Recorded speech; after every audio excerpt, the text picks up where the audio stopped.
Bienvenido de nuevo a otro episodio de Waso Prof. Hola Walter, hola Martín. Estamos haciendo un tema muy complejo hoy. Para algunos puede parecer fácil, pero si te metes en esto puede ser problemático. Es algo muy relevante para nuestro tiempo.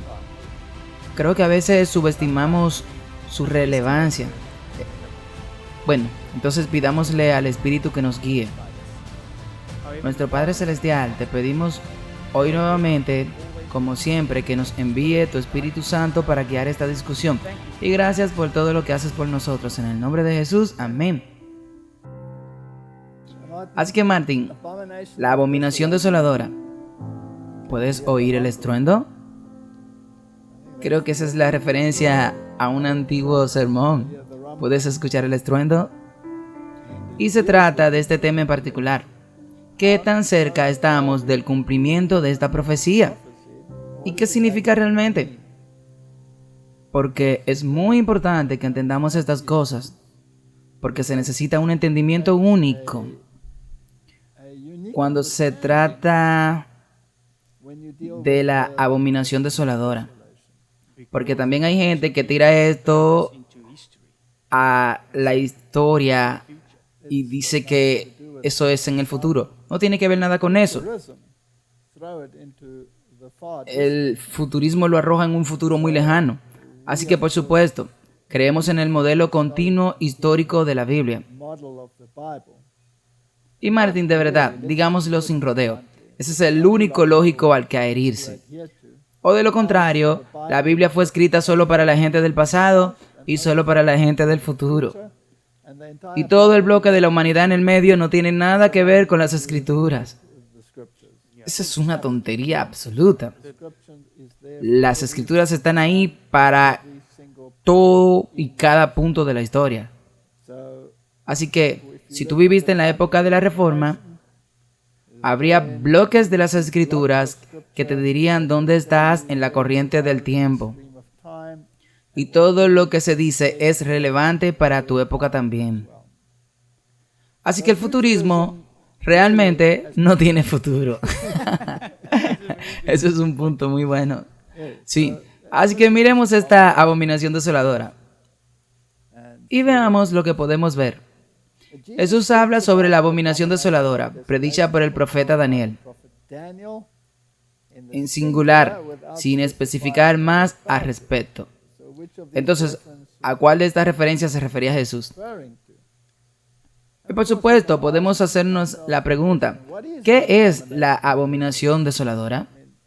Bueno, quiero decir, tú sabes, te advierten de algo que tú no sabes lo que es, no tiene sentido. Bueno, siempre que se menciona, se refiere a Babilonia. Sí, siempre es algo con Babilonia y termina en Babilonia, sí. ¿Y cuál es el punto? Sí. Así que, ¿qué es la abominación desoladora en nuestros días? Es decir, ¿cuándo sabremos que se ha cumplido la señal anunciada por Jesús para la huida de su pueblo? Quiero decir que esto es un tema muy importante. Afecta tu propia vida, sí. Así que necesitamos saber qué es la abominación desoladora. Y es hablada por el profeta Daniel. Así que si miramos la palabra desolación, Mateo 24:15, cuando por lo tanto veas la abominación desoladora de la que habló el profeta Daniel, de pie en el lugar santo, cualquiera que lea esto, que lo entienda. Marcos 13, verso 14. Pero cuando veáis la abominación desoladora de la que habló el profeta Daniel, pararse donde no debe, entonces el que lea entienda. Entonces los que estén en Judea huyan a los montes y a las montañas.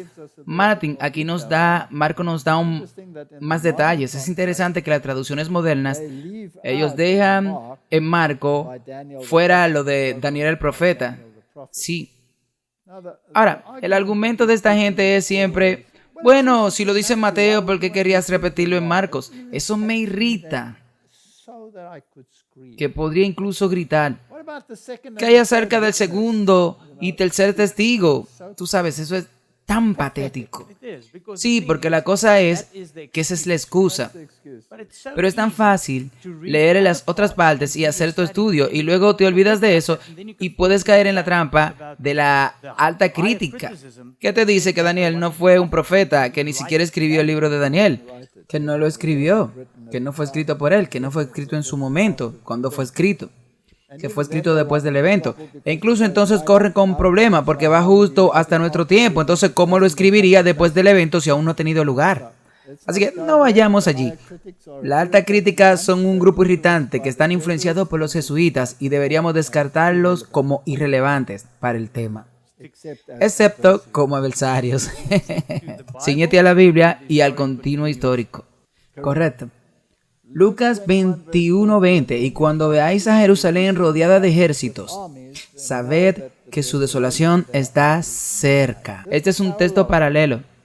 Así que siempre es bueno tener un texto paralelo. Así que la abominación desoladora, y aquí nuevamente la abominación, cuando esté de pie en el lugar santo, un texto paralelo.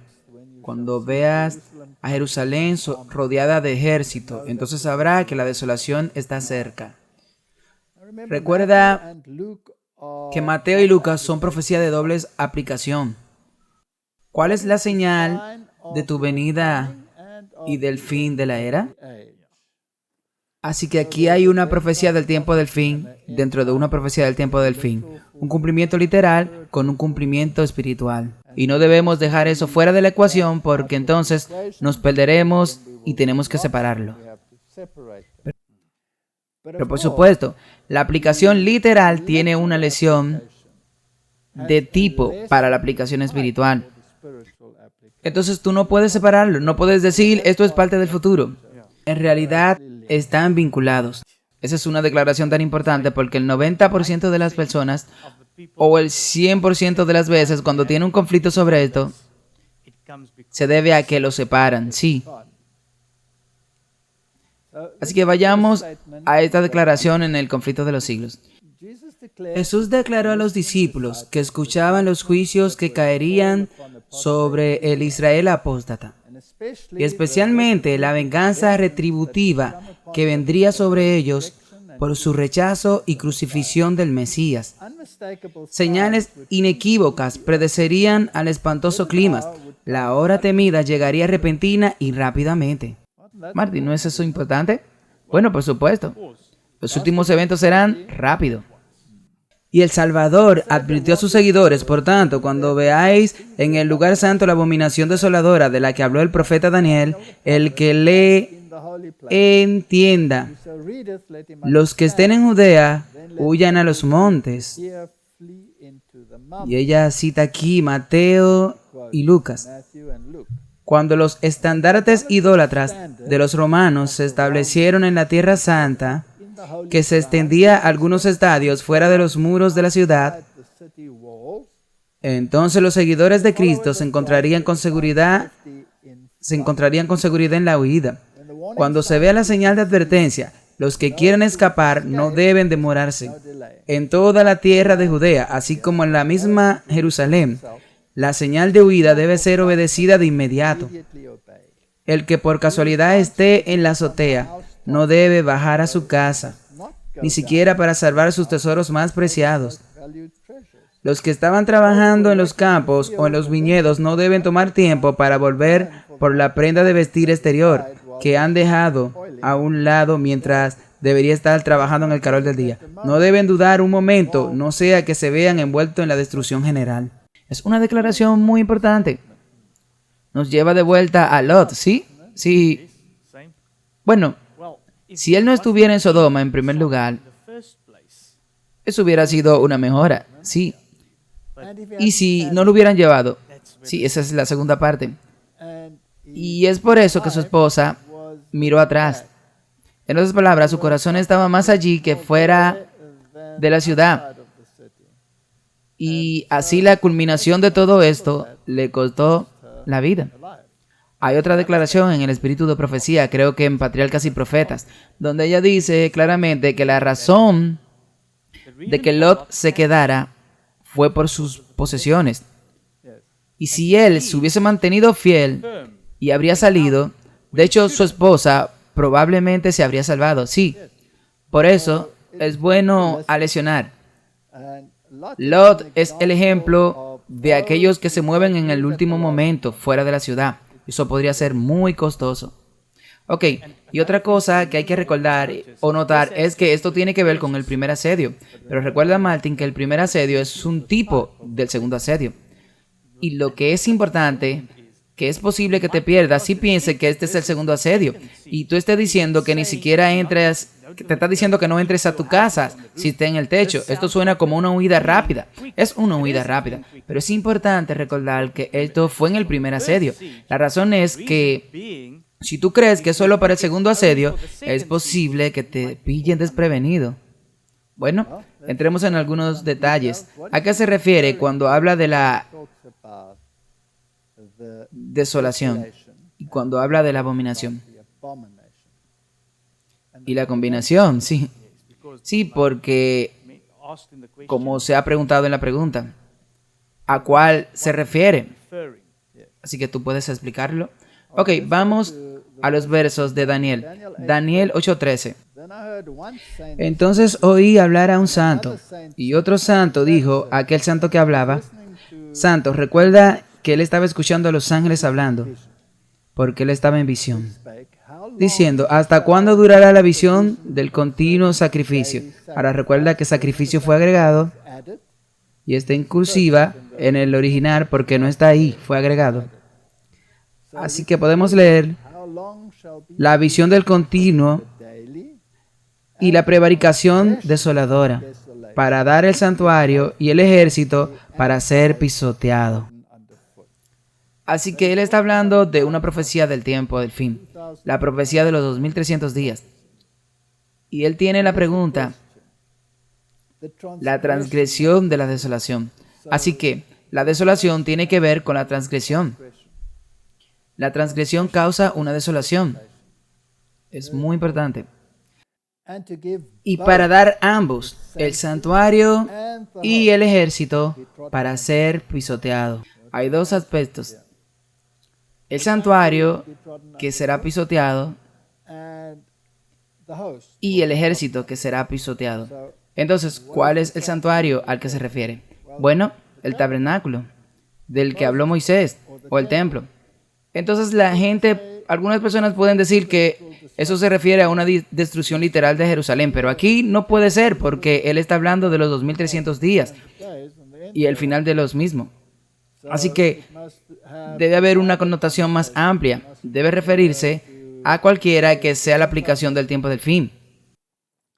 Pero aprendemos del literal cuál es la aplicación del tiempo final, cuál es la del antitipo.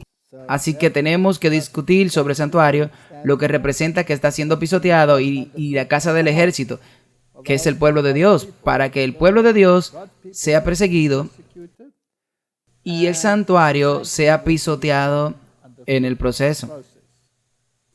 Bueno, Daniel 9:17. Ahora pues, Dios nuestro, oye la oración de tu siervo y su súplica, y haz resplandecer tu rostro sobre tu santuario asolado, por amor del Señor.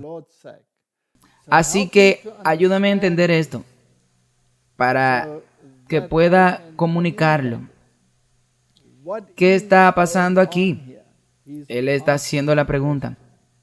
Y está particularmente interesado en la profecía de los 2300 días, que tiene un comienzo y un final.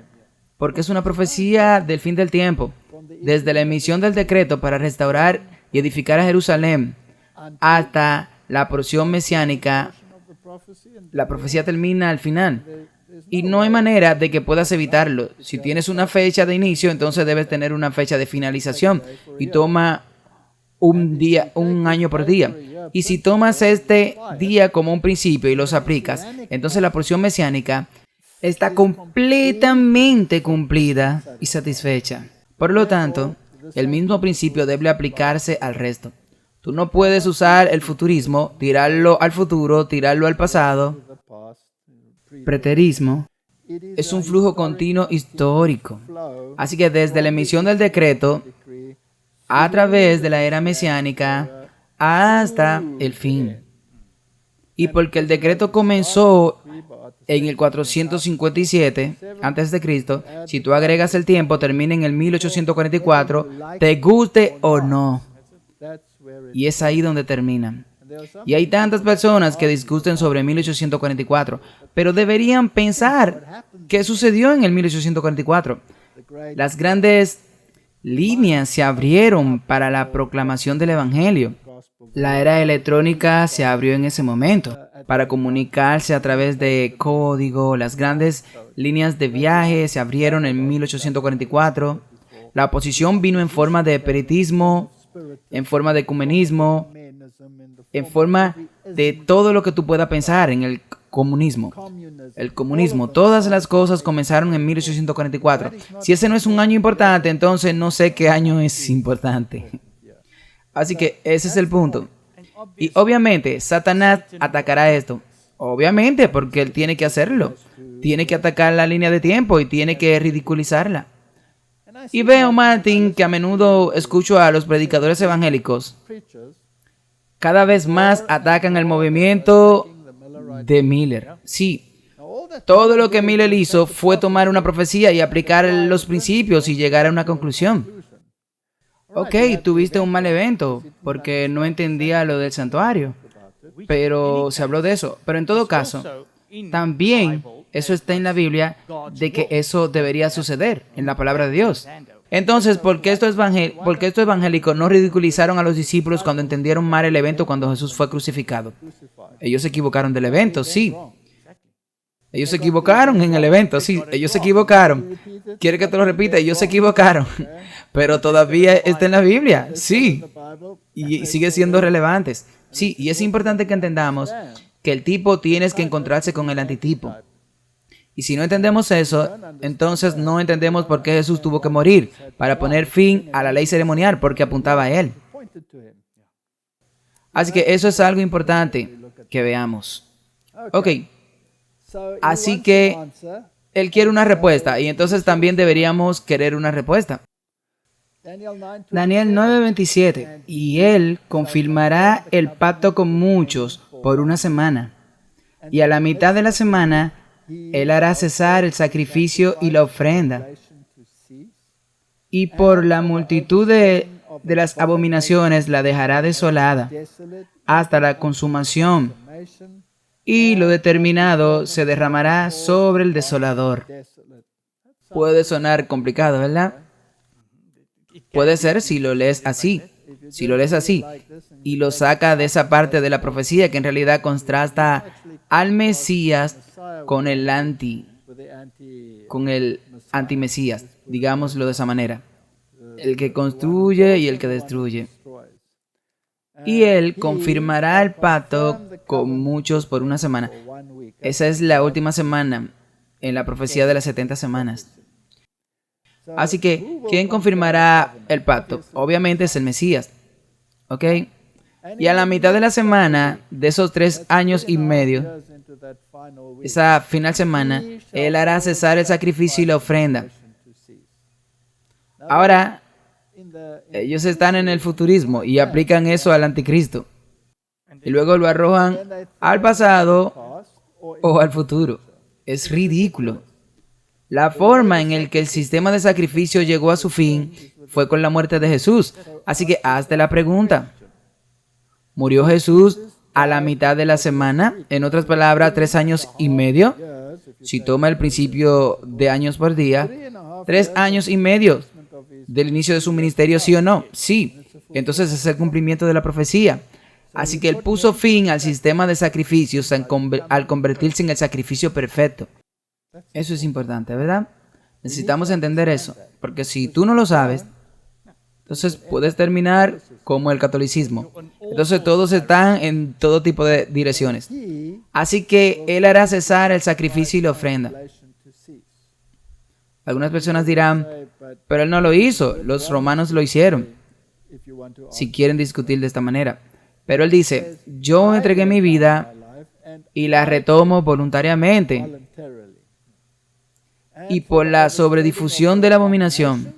Así que ahora estamos hablando del lado negativo. Jesús no trae un lado negativo, solo trae positivo. Él hará la desolación hasta la consumación, y esa determinación será derramada sobre el desolador. Así que la abominación se establece a partir de algún momento y continúa hasta el final, hasta que ella misma sea destruida. Sí, y eso será con la roca que ha venido del cielo, que es la venida de Jesús. Ok, así que necesitamos saber quién está siendo desolado, cómo está siendo desolado, pero obviamente había una aplicación literal. Los romanos vinieron, llegó el ejército romano, rodearon a Jerusalén, lo desolaron, lo aplastaron. Pero debe haber una aplicación espiritual, porque si vas a la primera, dice que el santuario y el ejército serán pisoteados durante todo ese periodo. Entonces, ¿qué sucede allí? Tendremos que mirar eso. Daniel 11:31. Y se levantarán armas de su parte y profanarán el santuario de la fortaleza. Cada vez el santuario siempre está ahí. Y quitarán el continuo sacrificio. El sacrificio es agregado. Entonces ellos pondrán la abominación que hace la desolación. Así que en otras palabras, ellos pondrán la abominación y la desolación en el lugar. ¿Ok? Así que tenemos que entender lo que significa esto. Recuerda que el templo fue destruido. Entonces, ahora algunas personas dicen, bueno, el templo debe ser reconstruido, lo que sea. No, no, no, no, no. Ahora estamos en el reino espiritual. Sí. Exactamente. Es tan importante lo que acabas de decir, porque mucha gente, como dices, se queda destacado allí y tiene que buscar un templo físico. No, no puedes saltar de uno a otro. No puedes hacer que el antitipo sea lo mismo que el tipo, porque entonces violas el principio. El antitipo siempre es un mayor cumplimiento del local, del ejemplo local. Pero se aprende del ejemplo, sí. Y luego tenemos a Daniel 12:11. Y desde el tiempo que se ha quitado el continuo sacrificio agregado, hasta la abominación desoladora habrá 1290 días. Ahora, no vamos a entrar en esa profecía, lo hemos hecho antes, los 2300 días. Los 2300 días. Bueno, no vamos a entrar en el desglose de esa profecía ahora, que son básicamente expansiones de los 1260 años que terminan en el 1798. No vamos a ir allí, solo nos vamos a concentrar en la desolación desoladora. Pero hay un marco de tiempo que nos dice que esto no tiene nada que ver con el templo literal. Exactamente, eso es lo que quería mencionar, eso también. Lo único que podemos mencionar sobre esto es que no es literal. No se puede aplicar a lo literal. Ok, así que volvamos a Daniel 8:13, que es básicamente la primera vez que se habla de eso. Y da una visión general. Así que los ángeles están hablando de esto y están hablando de la transgresión que hace la desolación. Ok, para dar ambos, el santuario y el ejército, para ser hollados. Entonces, ahora debemos preguntarnos, después de la crucifixión de Jesús y después de todos estos eventos, incluso después de la destrucción de Jerusalén, que fue hecha por la Roma pagana, ¿cuándo tuvo lugar esta desolación del santuario en el sentido espiritual? Porque continúa hasta el final y tiene su culminación en lo que Jesús dijo sobre el tema. Ve y estudia Daniel. Así que necesitamos entenderlo. Así que, Martin, veamos el santuario y preguntémonos qué representa el santuario y cómo puede contarnos la historia de lo que representa la desolación. ¿Qué representa? No la literal. No, porque la literal significa un sentido espiritual. Así que aquí tenemos el santuario. Esto es solo un modelo. Y aquí está la entrada. Había 4 puestos allí. Y tú entrabas a este lugar. No podía entrar allí.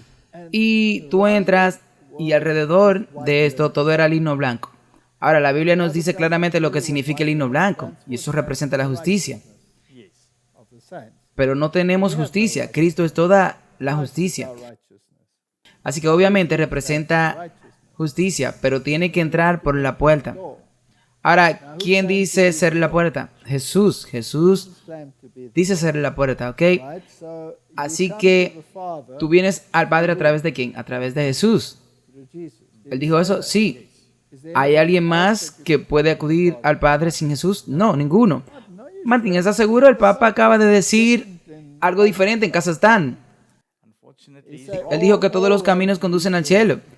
Bueno, en realidad dijo que todos los caminos conducen a Roma. Porque él dice que solo a través de él puedes llegar allí. Ok. Es tan amable de él abrir esa puerta para todos, ¿sí?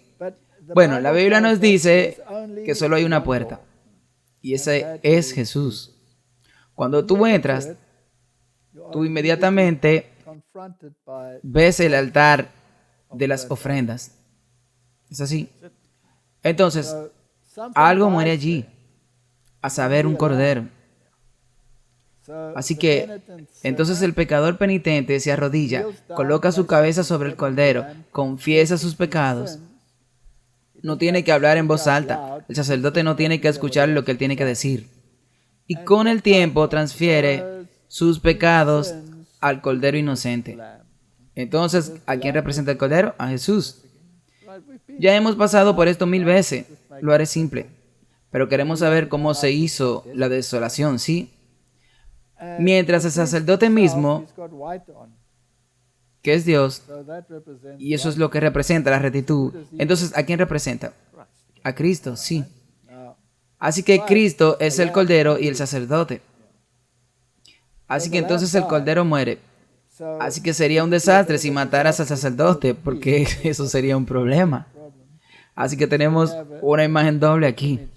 El cordero representa a Cristo y muere por el pecado. Y el sacerdote representa a Cristo, quien es el mediador. Ahora, el sacerdote mismo no está mediando. Él es el tipo de mediador. Eso es muy importante. Sí, de nuevo, no es literal. Él es un tipo, es espiritual.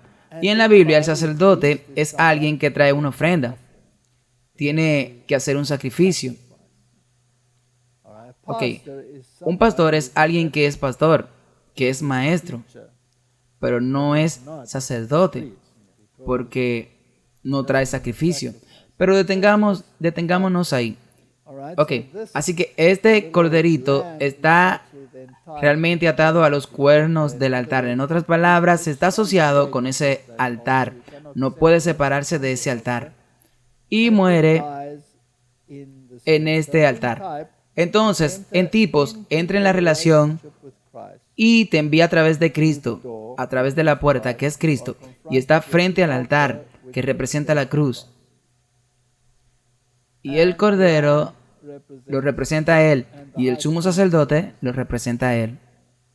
Una vez que ha pasado por ese proceso que se llama justificación, porque cuando tú entras por las puertas, inmediatamente se está rodeado de lino blanco, sí, cubierto por la justicia. Luego entras al lavacro, que representa el lavamiento al Espíritu Santo. Y ahí vas. Ahora se ha convertido en un representante de Cristo como discípulos. Entonces ha entrado en el lugar santo en tipo. Ahora, es aquí donde oficiaba el sacerdote y él tenía el candelero. Jesús dijo, yo soy la luz del mundo. Así que aquí está el candelero. Si vas al libro de Apocalipsis, él está oficiando entre los candeleros. Sí, iglesias. Sí, en Apocalipsis. También allí estaba la mesa de los panes de la proposición, que tenía los panes sin levadura y todas las especias aromáticas y el incienso y todo lo que representa, que eso representa a Cristo sin pecado, que su cuerpo fue entregado por ti. Luego también en el lugar santo estaba el altar del incienso y allí oficiaba el sumo sacerdote y simboliza las oraciones de los santos que se van haciendo aceptables a Dios por la mediación de Cristo. Luego entras en el lugar santísimo, que a su vez estaba separado por un velo. Eso es interesante. Tú tienes la puerta y luego tienes el velo. Y luego tienes el segundo velo. Y detrás del segundo velo tenías el arca de la alianza. Ya hemos discutido lo que había en la arca. No tenemos que hablar sobre eso. Tenía la vara de Aarón y todas esas cosas y el maná. Los 10 mandamientos que estaban allí escritos con el dedo de Dios. Y encima estaba el propiciatorio. Y encima de ellos, 2 ángeles mirando hacia abajo en el propiciatorio, en una forma muy contemplativa. Ahí tienes el plan de salvación. Ahora, ¿cómo llego a Dios? Entro por la puerta, que es Cristo, acepto su ofrenda en mi favor, recibo la justicia de Cristo, que es la justificación, soy limpiado y empoderado por el Espíritu Santo para ser un discípulo de Cristo y un representante. Y eso también se puede hacer a través del bautismo, ¿sí? Y representa el bautismo. Y representa el lavado y la limpieza. Y luego participo de Jesús, la luz del mundo, que es la palabra de Dios. Tu palabra es lámpara a mis pies y lumbrera a mi camino. Y al participar de la palabra, me involucro en la comprensión del carácter de Cristo, emulando el carácter de Cristo, interiorizando el carácter de Cristo, que está representado por el pan de la proposición. Así que cuando yo participo de ese pan, es pan sin levadura. En otras palabras, si no participo del cuerpo de Cristo, no tengo parte y tengo que interiorizarlo. Pero si lo interiorizo sin pecado, porque no hay levadura. Así que en otras palabras, ¿qué representa esto? La santificación. Y sin esa santificación no es posible ver a Dios. Así que no puedo detener una justificación. Debo proceder al renacimiento y debo proceder a la santificación. Y las oraciones que ofrezco se hacen aceptables a Dios. Y todos los pecados que confieso quedan registrados en ese santuario, porque la sangre se aplica a los cuernos del altar del incienso. Así que ahí está el disco duro, con billones y billones de terabytes, que contienen todos los pecados confesados, el registro de los pecados. Es como una situación judicial. Si he sido un criminal, digamos que yo era un ladrón y me atraparon, voy a la corte, me sentencian, voy a la cárcel, pagan mis cuotas en la cárcel, me ponen en libertad, el registro del pecado aún permanece. Entonces, si me atrapan nuevamente, buscarán en los libros y dirán, disculpe, el registro dice que usted ha hecho esto. Por lo tanto, no tiene circunstancias atenuantes. Esta vez será peor para ti que la primera vez. Y es así como funciona. Así que el registro del pecado está registrado allí, lo cual es bueno, porque ahora su registro está registrado y eventualmente será limpiado. La santidad tendrá que ser limpiada del registro de pecado que ocurre en el día antitípico de expiación. Entonces te paras ante Dios como si nunca hubiera pecado. Ahora, los 10 mandamientos representan la ley de Dios y son una transcripción de su carácter. Si haces un estudio paralelo en la Biblia, tú verás que cada uno de ellos dice que la ley es la ley, que la ley es la ley, la ley es la ley, y lo hará regularmente, y luego verá que Dios es Dios, Dios es Dios, y es exactamente lo que dice igual. Así que esa es la transcripción de su carácter. Y tú tienes el propiciatorio, que te protege de la condenación de la ley. Y los ángeles miran hacia abajo sobre el propiciatorio y miran con asombro porque ven el gran precio del Hijo de Dios para aplicar esa misericordia. Porque si Dios es 100% justo, se debe hacer justicia. Y la justicia exige la vida del pecador. La paga del pecado es muerte. Así que la justicia quedó satisfecha cuando Jesús, siendo el hombre corporativo, siendo Dios mismo, que eso es muy importante, toma sobre sí a toda la humanidad y paga ese precio. Wow. Sí, tú ves, tú no puedes quitar la consecuencia de la transgresión. No. Así que Él pagó el precio. En otras palabras, la ley se mantiene, no se puede eliminar. La justicia exigía la muerte para que se cumpliera. Y ahora la gracia bajó, la misericordia puede abundar, porque al pecador penitente se le ha pagado el precio, la segunda muerte. Así que el propiciatorio es muy importante. Te protege de esa condenación de la ley, que legítimamente debería venir sobre tu cabeza. Y ahí mismo, aquí en el patio, se coloca sobre su cabeza. Y es por eso que cuando tú no confiesas tus pecados, esa misericordia se aleja y se para entre ti. Ahora tenemos que responder a la gran pregunta. ¿Cómo quedó el santuario desolado? Tomemos un sistema que surgió que se llama catolicismo romano. Entonces, cuando se eliminó el paganismo, entonces podría surgir el poder del cuerno pequeño. El paganismo tenía que ser quitado del camino. Y cuando eso estuvo fuera de camino, el sistema del anticristo podría desarrollarse. Ahora, ¿qué él hizo? Destruyó el mensaje del santuario. Así que pasemos por el catolicismo a través del santuario. Tú entras por la puerta. Ahora, el catolicismo dice que la puerta no es Jesucristo. Sí, ellos dicen que es la iglesia. Así que entonces tú eres salvo a través de la iglesia. Dios tiene la iglesia, pero usted no es salvo a través de la iglesia. La iglesia es el hospital, simplemente. Sí, pero Él es el médico. ¿Ok?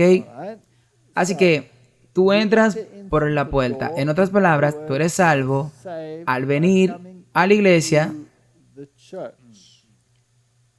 Entonces tú tienes que participar de los sacramentos. ¿Ok? Ahora, el catolicismo enseña que Jesús nunca murió por ti. Tú no eres salvo por la sangre del Cordero.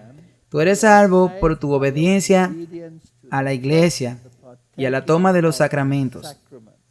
En otras palabras, hay mérito en realizar los sacramentos. Entonces, eso se hace desde el altar. El altar está desolado porque Jesús nunca murió por ti. Era solo un ejemplo de obediencia, pero Él nunca murió por ti.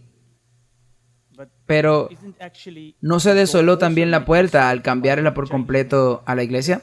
Completamente. Cada aspecto fue desolada. Así que la puerta está desolada. La justicia de Cristo ya no es su justicia. Ahora son tus buenas obras, tu obediencia. Así que el lino blanco queda anulado y sin valor. El cordero se hace nulo y sin efecto. El bautismo, que es un renacimiento en sentido espiritual, se ha trasladado al bautismo de infantes. En otras palabras, ser miembro de una iglesia sin una decisión cognitiva. Así que el lavacro se hace nulo y sin efecto. ¿Quién se convierte en la luz del mundo? La iglesia. La iglesia es la luz del mundo. Te dirá lo que está bien y lo que está mal. Por su propia volición te lo dirá. Así que no es Jesús, ya no es la luz del mundo. Es la oscuridad de la iglesia, es el magisterio. Sí, el Papa y los obispos que te definen la verdad para ti. Tu palabra es lámpara a mis pies y luz a mi camino. No como el catequismo, está escrito que por la iglesia, que es una luz bajo tus pies y una lámpara en tu camino, tú escucharás eso. Y entonces cuando se trata de internalizar el cuerpo de Cristo, lo convertirán en un sacrificio perpetuo. Cuando la Biblia dice que por un solo sacrificio Él ha hecho perfecto para siempre. Entonces la mesa de los panes de la proposición es destruida. Luego la mediación, el altar del incienso. El sumo sacerdote, Jesús es el mediador. No el sacerdote que se convierte en el mediador. Tú tienes que conseguir el perdón de tus pecados del sacerdote aquí. Y Él es el mediador, no Cristo. Ahora, ¿qué hay del lugar santísimo? Ahora, hay un velo entre los dos. Jesús dijo que el velo representa mi carne. Y cuando Jesús murió en la cruz, ese velo se rompió de arriba abajo, mostrando que la separación que había entre judío y gentil, de acuerdo a lo que Pablo escribió sobre el tema, se ha ido y el evangelio es para todo el mundo. Ahora, tome el arca de la alianza, dentro que está la ley, y dentro está la vara de Aarón, y adentro está la parte del maná. Ahora, la ley es la transcripción del carácter de Dios. Pero aquí la ley ha sido cambiada. Sí, está desolada. Porque una vez que cambias la ley, rompes una, la rompes todas. Y quitaron el segundo y cambiaron el cuarto. Y ellos formularon todo el resto. Y quitaron todas las promesas. Y quitaron cualquier cargo privado que tuviera, que no pasara por la iglesia. Así que todo el mensaje del santuario, todo el plan de salvación ha sido totalmente cambiado. Es una abominación. Es inconfundible. No puedes verlo de otra manera. Y hicieron la desolación. No hay forma de estar seguro. Ahora, cuando estoy entrando a través de Cristo y estoy rodeado por la justicia de Cristo, ¿de quién es el mérito que recibo? De Cristo. Eso es que ese mérito me es contado. En otras palabras, me apropié por fe. No es mi justicia, es su justicia. Ahora bien, ¿quién reparte el mérito en el sistema católico? El Papa. El Papa distribuye el mérito. Y distribuye el exceso de mérito por los santos y hasta Cristo. Así que ahora tú tienes este tesoro de méritos. Y lo encuentra ahora, viendo que Cristo nunca murió por ti y todavía tú eres responsable de pagar el precio de tus propios pecados. Por eso desarrollaron el purgatorio. Y en el purgatorio tú pagas el precio de tus pecados. Ahora bien, ¿quién puede aplicar la misericordia y liberarte de ese castigo? De nuevo el Papa. El Papa puede hacer eso. Entonces tienes ocasiones en las que lo hace con una indulgencia masiva, cuando toma su martillito y golpea la puerta para que pueda abrirla, para que las almas puedan salir del purgatorio. El que suple la misericordia y se convierte en el propiciatorio es el Papa. Entonces, Martín, ¿están los ángeles mirando maravillados al Papa? ¿Y están maravillados de la misericordia que dispensa? No creo. Es una abominación ventajosa, venenosa. No se me ocurre una mejor palabra. No, si hubiera una, estoy seguro que la Biblia la habría usado. Entonces, es una abominación. Todo el sistema es una abominación. Martín, si tú participas en algún aspecto de la abominación, ¿eres tú parte de la abominación? Sí, porque no hay una sola parte de este mensaje o sistema del santuario Ninguna que pueda ser alterada. Es como la ley de Dios. Tú no puedes alterar el plan de salvación. Así que ellos no solo lo manipularon, sino que lo destruyeron por completo. Lo han dejado desolado. ¿Qué significa la palabra desolado? Nada. No queda nada, nada. Así que si no queda nada y entras allí y participas de algo, digamos, una cosa simple, digamos, el lavacro. El lavacro, después de una decisión de confesar tus pecados y aceptar el sacrificio del Cordero, entonces debe ser una decisión de un adulto, sí. Bueno, convirtámoslo en un bautismo infantil, dicen ellos, y han destruido parte del santuario. Si tú reconoces al papado como el sumo sacerdote de los cristianos, ¿no estás entonces profanando el santuario? Con seguridad, definitivamente. Ok. Si tú predicas el futurismo o el preterismo, ¿no está profanando el santuario? Porque tú estás sacando a Cristo de la historia, arrojándolo al pasado y arrojándolo al futuro, y los pobres que están en el medio no tienen a dónde ir. Está profanando el plan de salvación. Está profanando el santuario. Está siendo desolado. Así que en realidad, como dijiste, cualquier organización eclesiástica o cualquiera que participe en cualquiera de estas desolaciones de las que las iglesias romanas forma parte de esto. Y este es un gran problema. Así que Apocalipsis 3, verso 18. Este es el consejo a la iglesia de la Odisea. Y esa es la última iglesia en la tierra, ¿verdad? Y ellos tienen que traer el mensaje final a la humanidad, que incluye los mensajes de los 3 ángeles del capítulo 14 de Apocalipsis. Lo que en realidad te lleva de vuelta al mensaje completo del santuario. Sí.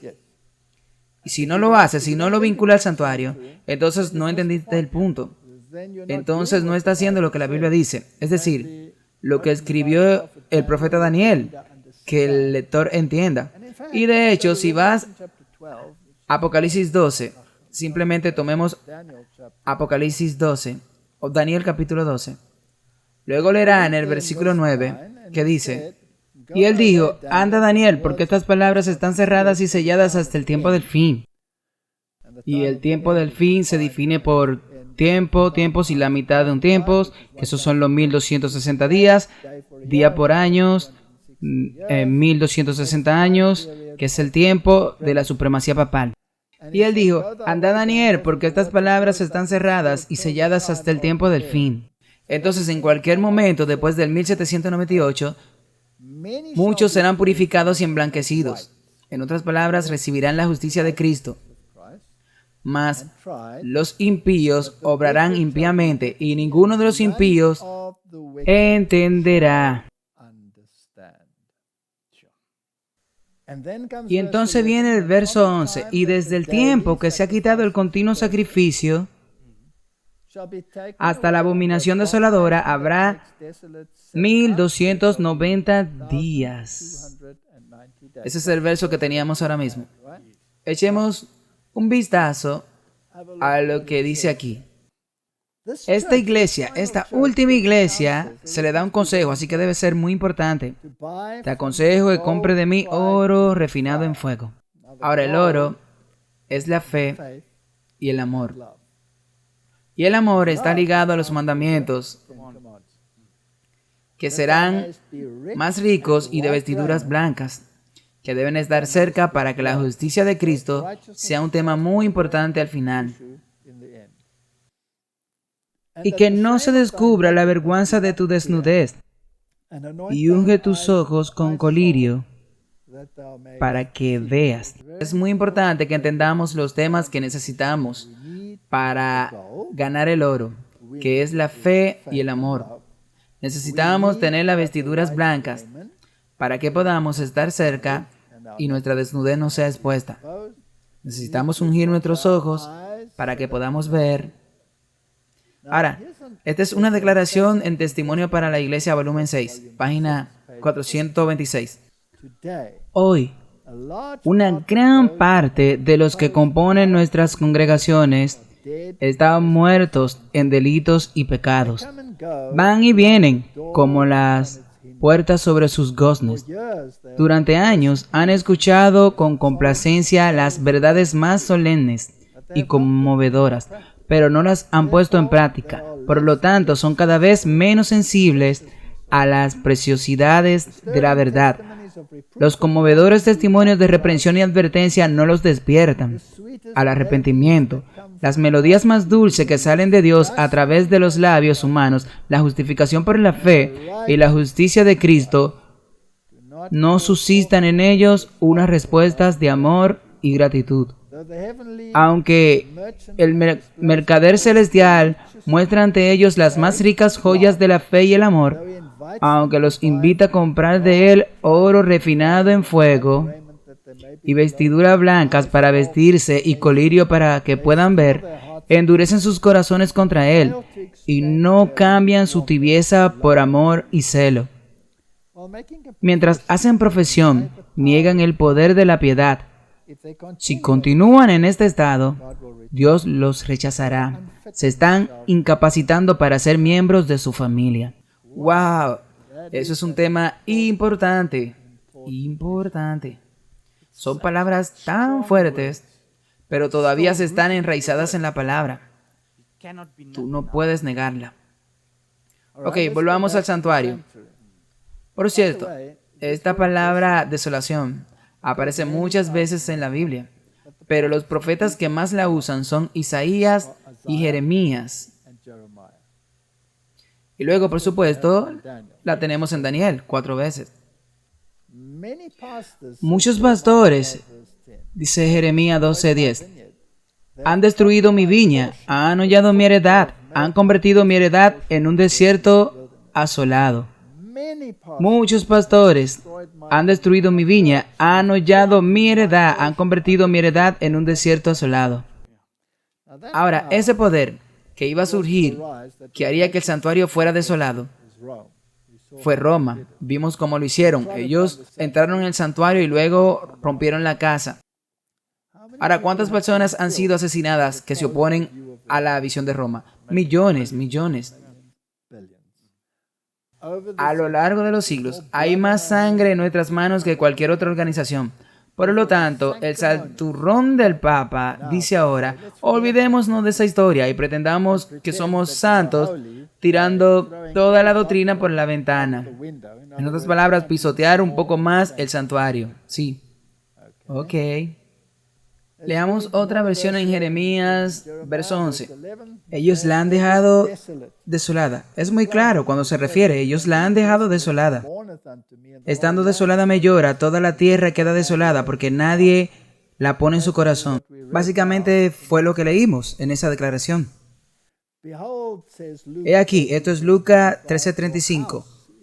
Vuestra casa os he dejado desierta, y de cierto os digo que no me veréis hasta que venga la hora en que digáis, bendito el que viene en el nombre del Señor. Martín, hay muchos en ese versículo que no reconocemos. Por ejemplo, si tu casa está desolada, está vacía. Sí.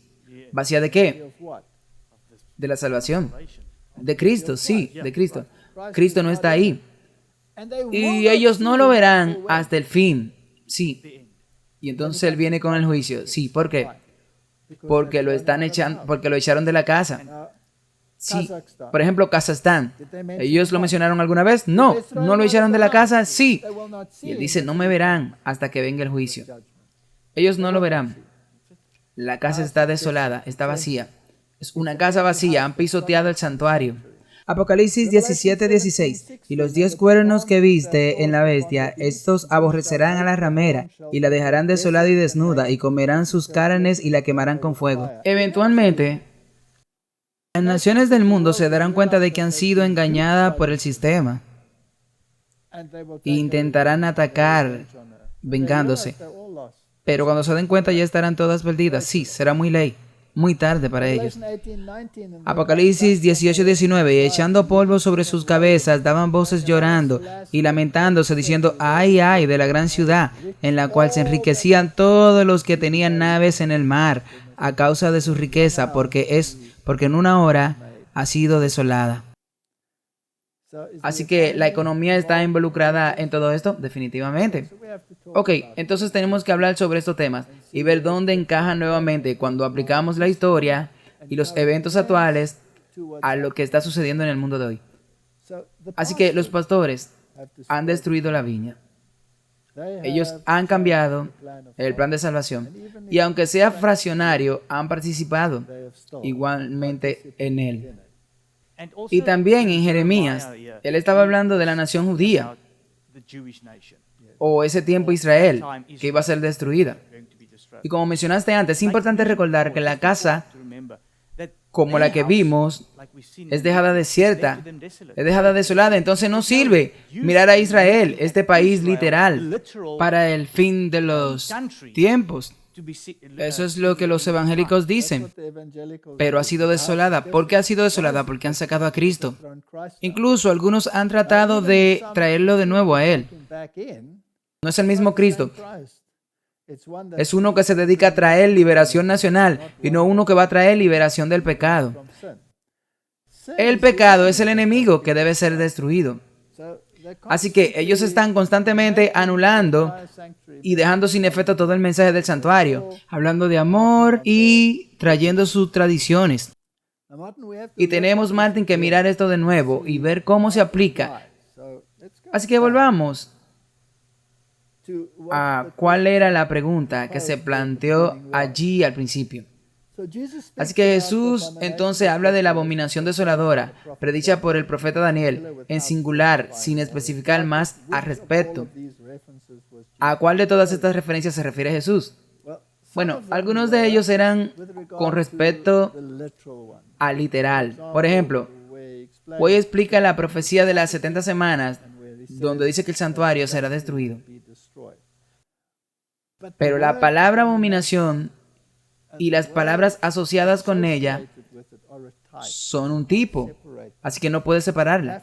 Tenemos que tomarlos todos en cuenta. Entonces, ¿qué representa la abominación y la desolación en nuestros días? Representa cualquier forma de cristianismo o cualquier religión que hace que el mensaje del santuario sea nulo e inválido. Así que el que lo hizo en una escala literal y persiguió a los que se les oponían fue el papado. Eso es todo. Así que cuando Jesús habla de estas cosas y cuando habla de este versículo, cuando vean la abominación desoladora de la que habló Daniel, el profeta, que está en el lugar santo, mire, el que lea, entienda. El texto paralelo está en Lucas capítulo 21 al 20. Y cuando tú veas a Jerusalén sitiada con ejércitos, sabe que su desolación está cerca. Así que cuando tú ves al ejército de Roma rodeando a Jerusalén, de pie en el lugar santo. Ahora, el lugar santo estaba, como leímos en esa otra declaración, a unos estadios fuera de la ciudad. De hecho, Nehemías había proclamado un área limpia donde ni siquiera los comerciantes podían entrar. Y no podían entrar en el sábado para hacer su trabajo, por lo que el sábado era muy, muy importante. Y este lugar santo debía estar limpiado, incluso de los comerciantes. Es interesante, ¿sí? Y no debían profanar el sábado. Ese es un tipo. Para que los comerciantes no profanen el sábado al final de los tiempos. Ahora, hemos estado hablando mucho sobre eso y sobre la introducción de la ley dominical y todos esos asuntos. Y ellos quieren introducir una semana laboral de 4 días. Pero es interesante que las empresas le den libre el martes o el miércoles, pero no el sábado. Es muy interesante. Pero no vayamos allí. Así que cuando hablamos de esto en un sentido literal, cuando tú veas que vienen, debes huir. Sí, debes huir. Ahora, hubo 2 asedios. El primer asedio, ellos rodearon la ciudad y luego partieron de nuevo. Cuando ve a Jerusalén rodeada por ejército, bueno, cuando está cercana, ¿tú puedes huir? No, ya será demasiado tarde, sí. Tiene que suceder. Así que hubo un tiempo de salir y ellos se retiraron. Así que hubo un momento de huir y los ejércitos romanos partieron y los fanáticos judíos fueron detrás de ellos y mataron a muchos de ellos, lo que enfureció a los romanos, por lo que era obvio que iban a regresar. Y la señal estaba aquí. Luego se fueron. Ellos huyeron. Vete, sal. Sal fuera de las ciudades. Y luego regresaron bajo Titos y destruyeron la ciudad. Y finalmente la destruyeron con la destrucción final que ocurrió en un día de reposo. Sí, es muy interesante. El sábado siempre está presente. Cuando plantaron su estándar, ¿cuál es su estándar? El símbolo pagano, su marca, bajo el cual marcharon. ¿Cuál es el símbolo pagano o la marca del catolicismo? El domingo. El domingo, sí. El domingo dicen ellos que es la marca de nuestra autoridad. Así que cuando ellos empiecen a traer la legislación dominical y rodeen al pueblo de Dios con esta amenaza, luego tú estás siendo rodeado por el poder militar de Roma. ¿Quién puede hacer la guerra contra ellos? Y luego hubo una retirada.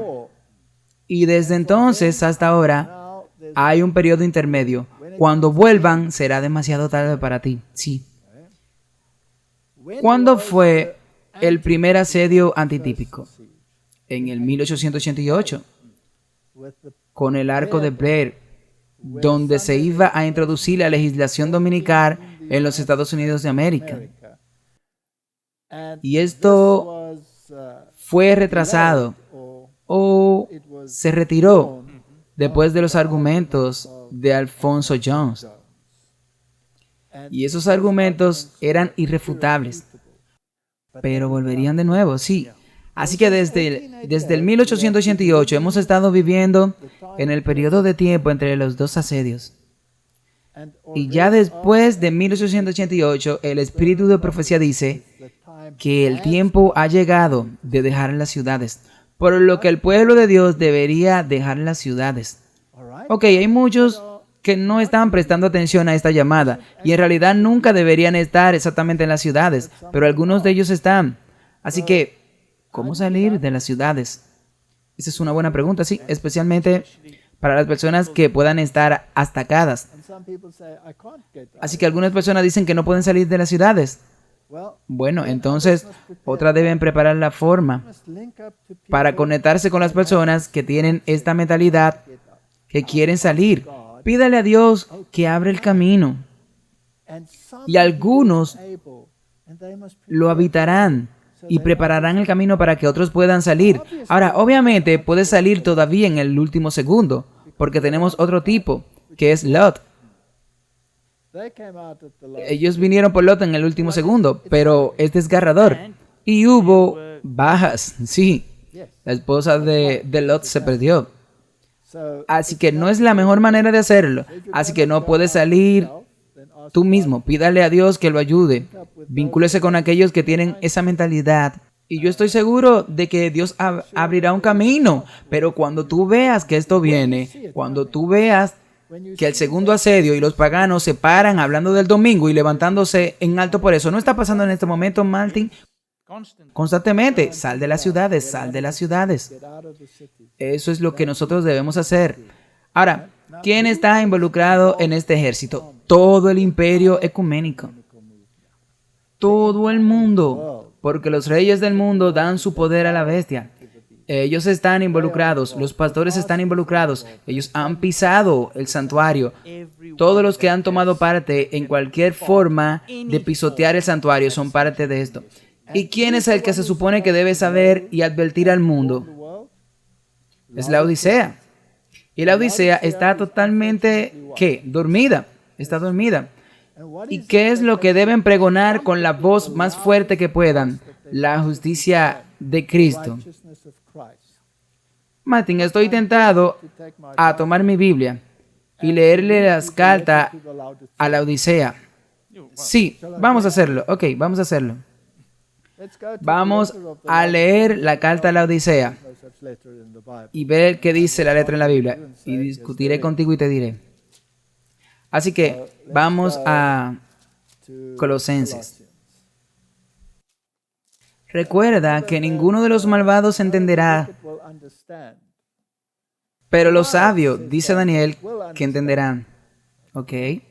Ahora, el verso 16 dice: y cuando esta epístola sea leída entre vosotros, haced que también sea leída en la iglesia de la Odisea. Así que Colosenses es una carta a la Odisea. Y dado a que se refiere a otra carta que obviamente se pierde, así que esta es la única carta que nos queda de la Odisea. Así que, ¿qué es importante que debamos saber acerca de los asuntos del tiempo del fin? Entonces, si vas al versículo 9, en mi Biblia es una fe audaz del capítulo 1 y se trata de la fe hasta que llega al versículo 17. Ok. Así que obviamente es un párrafo importante. Ahora, vamos a leer esto. Por esta causa, también nosotros, desde el día que lo oímos, no cesamos de orar por vosotros y de desear que seáis llenos del conocimiento de su voluntad. No dice que los sabios entenderán y los malvados no entenderán, dice Daniel. Por eso quiere que tengamos conocimiento en toda su voluntad, sabiduría e inteligencia espiritual. Necesitamos eso. Para que andéis como os es digno del Señor, agradándole en todo, siendo fructíferos en toda buena obra y creciendo en el conocimiento de Dios, fortalecidos con todo poder conforme a la potencia de su gloria, para toda paciencia y longanimidad con gozo. Esa es la santificación. Dando gracias al Padre que nos hizo apto para ser partícipes de la herencia de los santos en luz, que nos ha librado de las potestades de las tinieblas y trasladado al reino de su amado Hijo. El verso 14. En quien tenemos redención por su sangre, incluso el perdón de los pecados. ¿No es esto parte del santuario del catolicismo? No, es parte del santuario celestial. Sí, que somos salvos por la sangre. ¿El catolicismo niega la sangre? Sí. ¿Reconoce al jefe del catolicismo como un líder en tu pensamiento y te has convertido en parte de una abominación? Sí. Ok. Así que, en quien tenemos redención por su sangre, el perdón de los pecados. Si niegas este punto, te has convertido en todas partes de una abominación. Así es, solo Él perdona pecados y nadie más. Así que entonces, ¿con quién estamos tratando? Estamos tratando con Jesucristo, quien es la imagen del Dios invisible, el primogénito de toda criatura, porque en Él fueron creadas todas las cosas que están en el cielo y en la tierra, visibles e invisibles, ya sean tronos, dominios, principados, potestades, todas esas cosas fueron creadas por Él y para Él. ¿Quién es Él? Él es Dios. Si niegas la divinidad de Dios, si sacas a Cristo de la ecuación, tu casa es dejada desierta. Y Él es antes de todas las cosas, y en Él subsisten todas las cosas. ¿Quién es Él? Él es el Creador. Si tú niegas esto, tú estás desolado porque estás negando tu fuente de vida. De hecho, lo has tirado por la ventana. Kazajstán. No lo mencionó ni siquiera una vez. No. Tu casa está desolada. Y cualquiera que haya firmado este documento está desolado. Sí. Y Él es la cabeza del cuerpo. Ahora, ¿quién estaba vestido de blanco? El Papa. ¿Presidió la ceremonia de apertura y clausura? Sí. Martín. Desolado. Desolación. Y cualquiera que se aferre, que vaya con cualquier cosa, con este conocimiento humano, entra en el ecumenismo. Y Él es la cabeza del cuerpo, que es la iglesia, quien es el principio, el primogénito entre los muertos, para que en Él tenga toda la preeminencia. ¿Él tuvo alguna preeminencia en Kazajstán? Ninguno. desolación. Ok, sigamos leyendo un poquito más, solo por claridad, para asegurarnos de ello. Porque agradó al Padre que en él habitase toda plenitud, y habiendo hecho la paz por medio de la sangre de su cruz, por él, reconciliando por él todas las cosas consigo mismo, por él, digo, ya sean cosas de la tierra o cosas del cielo. Es muy claro aquí. Al leerlo así,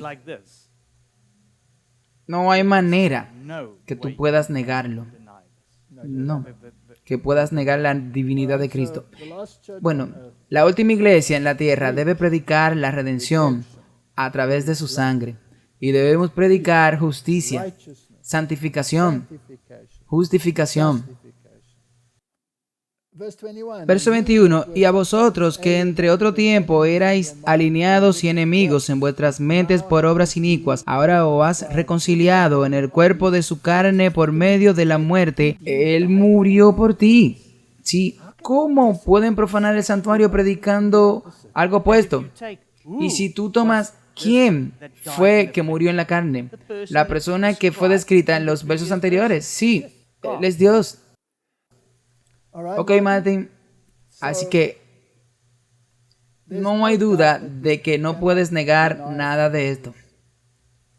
Y luego dice, por medio de su muerte, que te presentes santos, irreprensibles, delante de Él.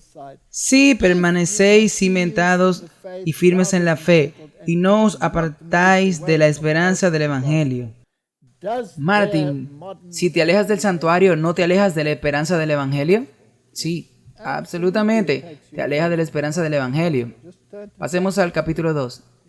También te alejas del juicio.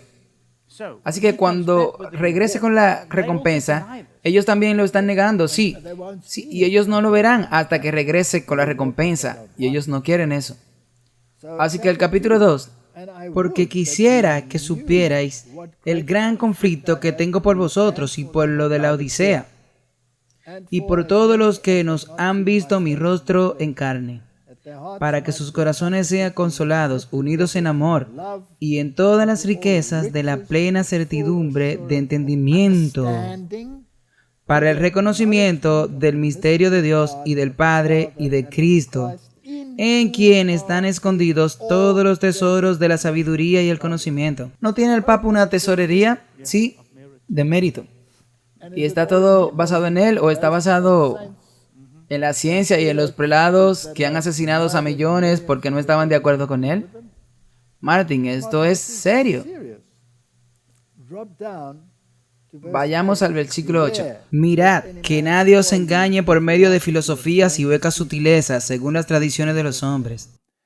¿No dice el papado que las tradiciones son el contexto en el que todo debe ser interpretado? Que es más alto que la Biblia, sí. Y la Biblia llama a esto un engaño, según los rudimentos del mundo y no de Cristo, porque en Él habita corporalmente toda plenitud de la divinidad. Martin, y lo dejan fuera de esta discusión en aras del compromiso y del amor fraternal. El verso 11. En quien también vosotros sois circuncidados con circuncisión, no hecha a mano, al echar de vosotros el cuerpo pecaminoso carnal, por la circuncisión de Cristo.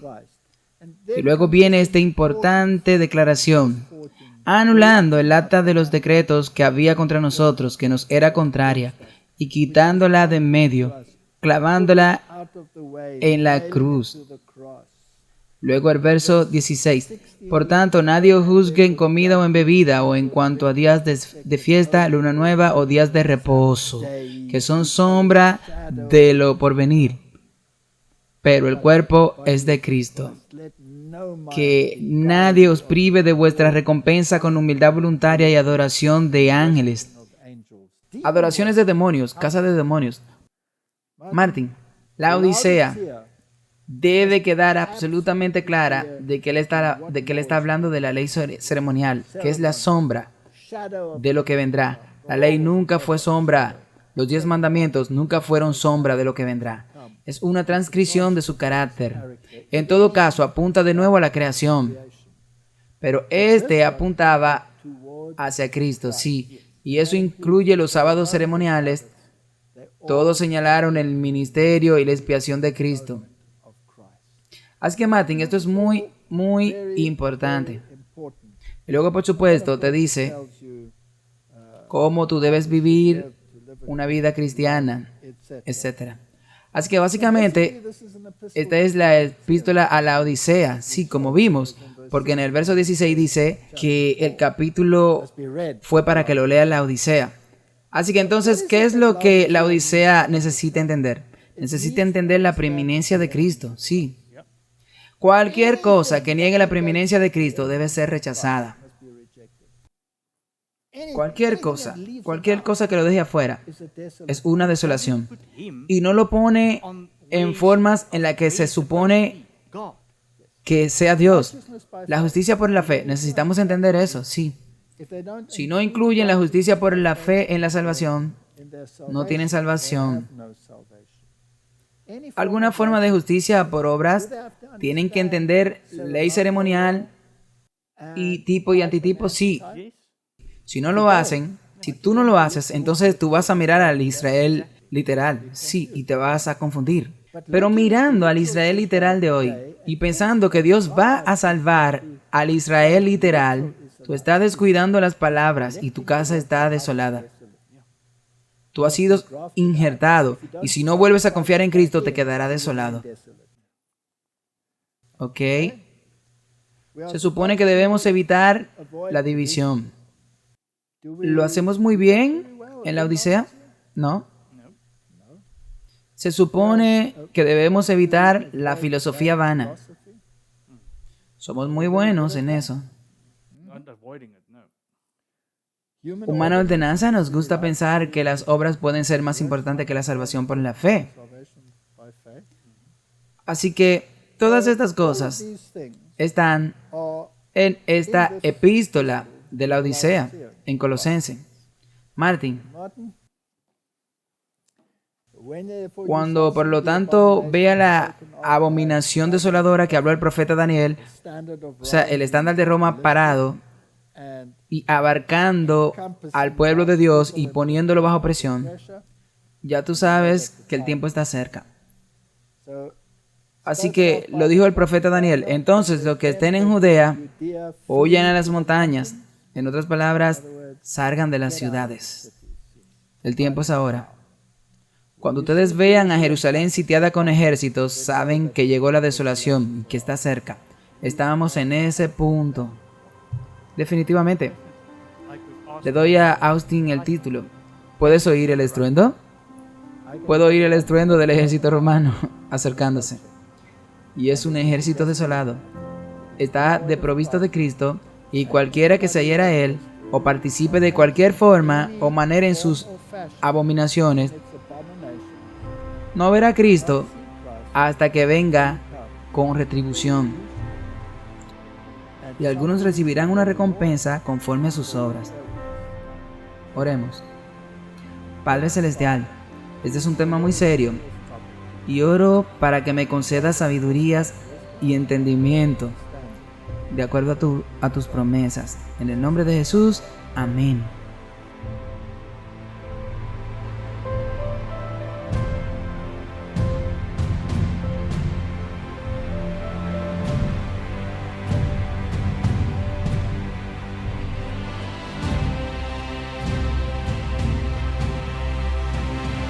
Sincera gratitud por su amable aliento, oraciones continuas y generoso apoyo financiero.